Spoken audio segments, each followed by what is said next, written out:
Vatsim-pana etny pasteur Ratovelo Roger.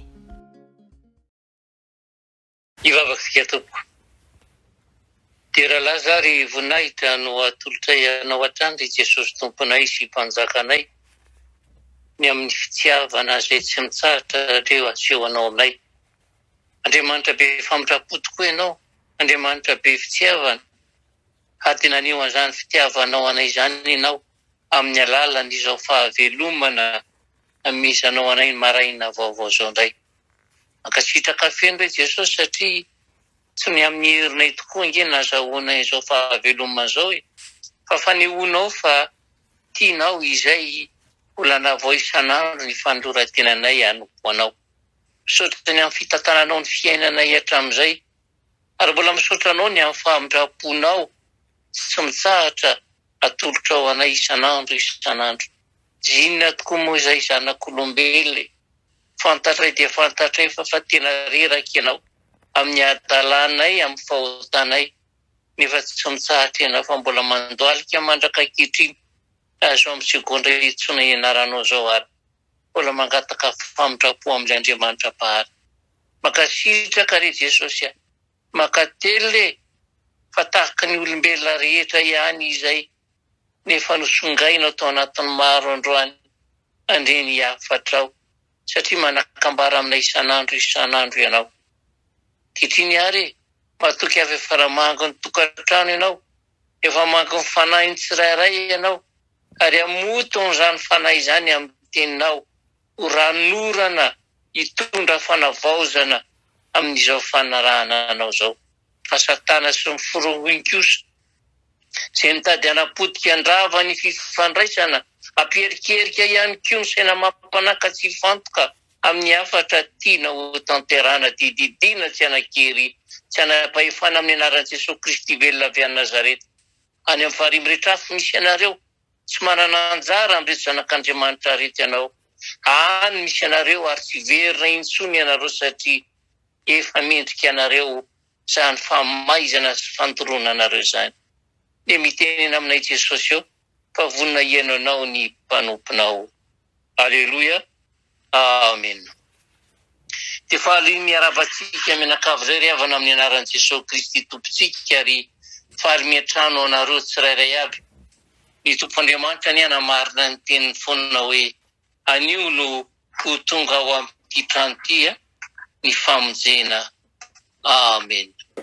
Ny bokin'ny Ezekiela toko fa 7:120 sy 2:20 no anjara vatsim-panahy atsika, ary mbola pina ny 4:20. Ezekiela toko fa 7:120 sy 2:20 ary 4:20. Rehefa hita dia vakiko amin'ny anaran'i Jesosy tompony teny.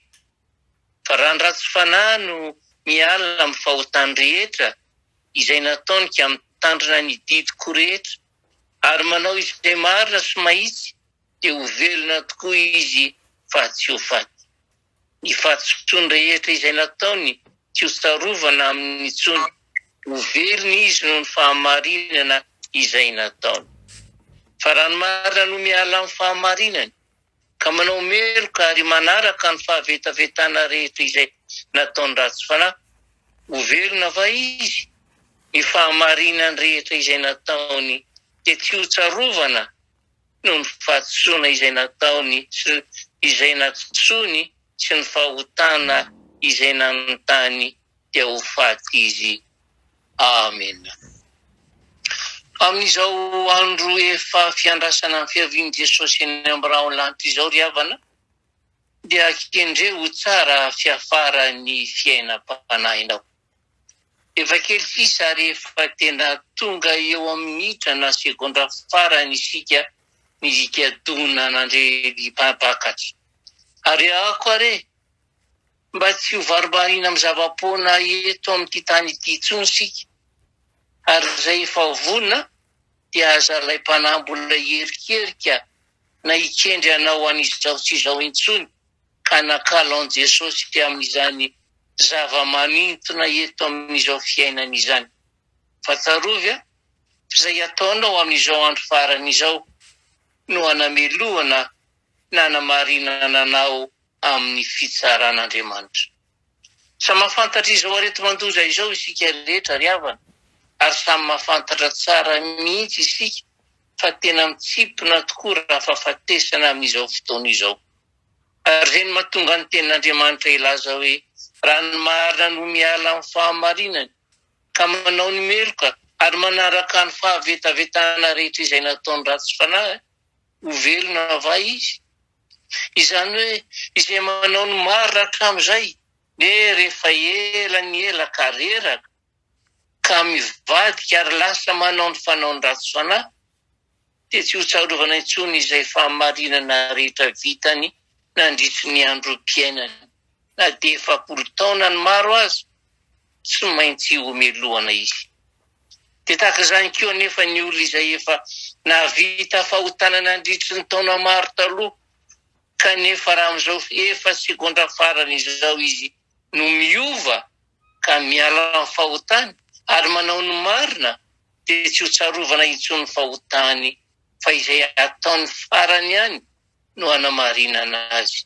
Izay ataonao farany no izy fa tsy ny voalohany. Ary izay nge no mahatonga ny tenin'Andriamanitra ilaza hoe izay mahatratra ny farany no vonjeny. Moa tsy tsaroantsika tokoa fa ireo jolahy izay niarahanombona tamin'i Jesosy teo Kalvari, nibebaka tamin'ny segondra tsy ora farany ny anankiray, ary fantatsika fa nandray ny famelan-keloka izy ary tonga dia direkta nahazo ny lanitra teo akaikin'i Jesosy.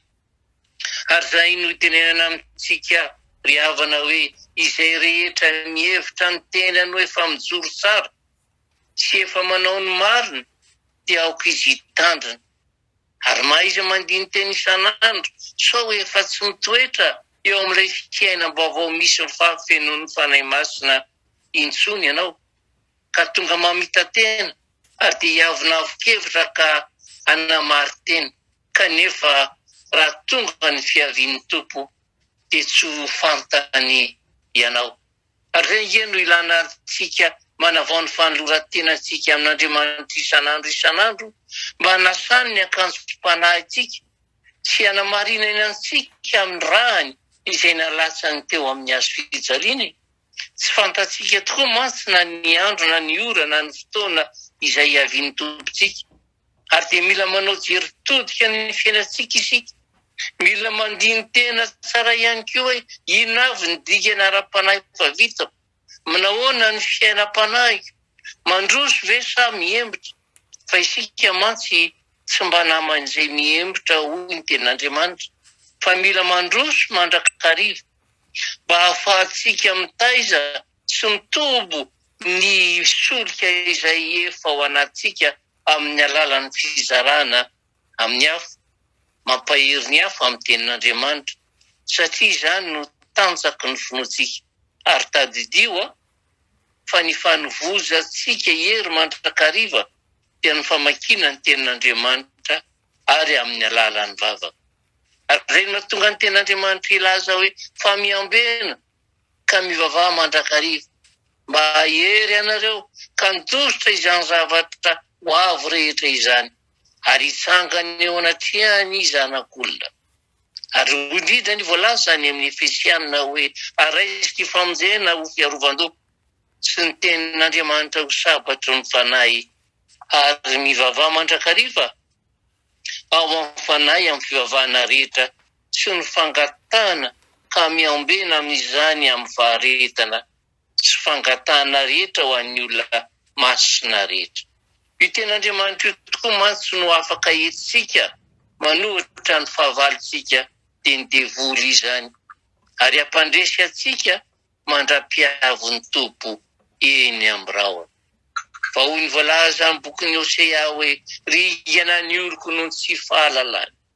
Mafy izany tenin'Andriamanitra izany ry havana, ary tena mampisaina tokoa satria move tsy tahaka an'ireo virginy 5 izay tsy nanomana ny solika.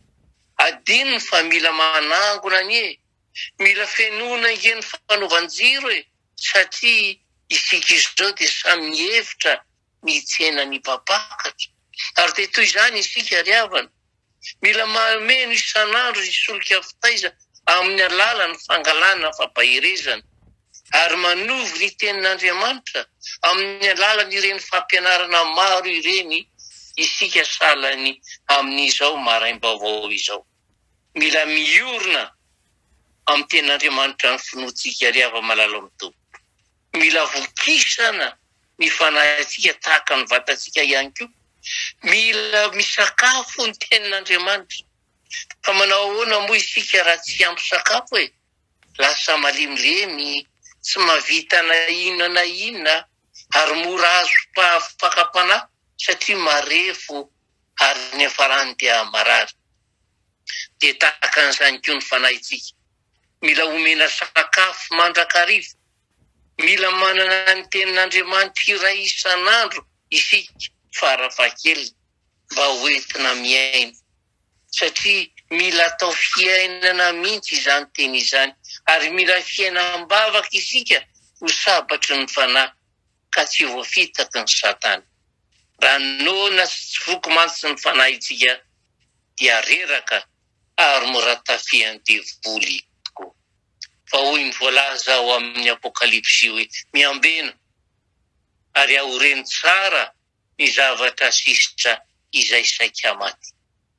Dia tsaroviny amin'ny andraisanareo sy nandrenesanareo ary tamafika mibeba ko raha tsy ambina ianareo dia ho tonga toy ny fiavon'ny mpangalatra aho ka tsy ho fantatrao izay ahora iaviko aminao. Ary izany ry havana no tena ambaran'Andriamanitra amiko sy aminao. Mila miambina ary miorina tsara ny finoantsika amin'Andriamanitra mba tsy andehanantsika amin'ny herin'ny tenantsika ka tonga ilay solika ao anatsika ho very ary ny hafarany dia ho faty nefa efa akaiky dia akaiky ny mpapakatra.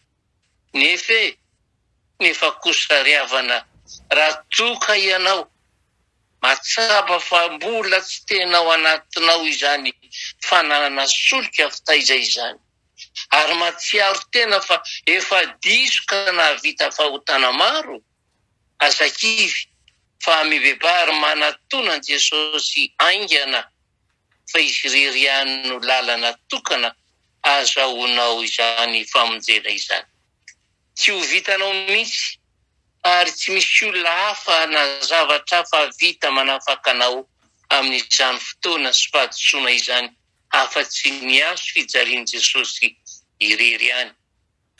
Ary tsy misy manamarina anao afa-tsy ny rany soa izay nitondra famelan-keloka ho antsika ho afaka madidio na inona ratsy na fatany izay niverinao fa tsy azo avela intsony. Mini fotsiny ihany fa mahery lavitra ary lehibe lavitra noho izany rehetra izany ny rahan'i Jesosy izay mandrakotra sy manamarina anao raha tena mibebaka marina ianao ka manapa-kevitra ny iova eny na dia amin'ny segondra farany izao aza. Tandremo anefa tandremo sao dia tary fa tsy fantatsika tokoa ny ora iavian'ny tompo eny amin'ny rahona ka sao tsy mba ho isan'ireo ampakarina ianao. Amen. Iombam-bavakantsika ry havana. Ry Andriamanitra ray zanakary fanahy masinao, misotranao fendray zany amin'izany teny rapatsiaivanao anay izany. Teny to miverimberina aminay isan'andro ny fiambenana.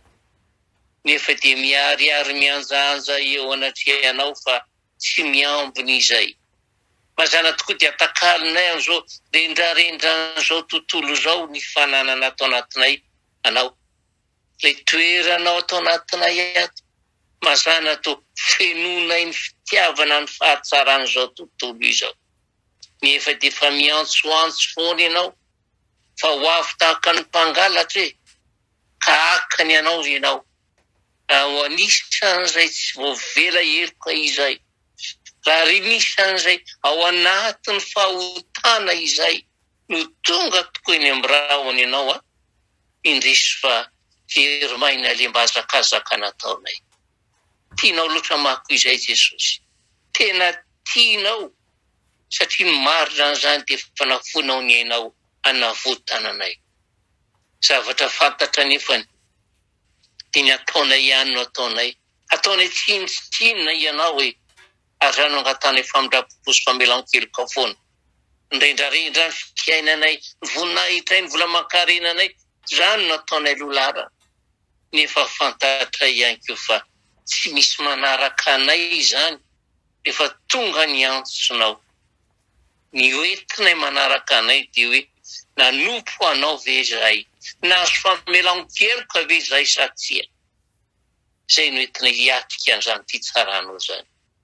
Mangataka aminao ary azy Jesosy malalo, ampatsiahivo anay isan'andro.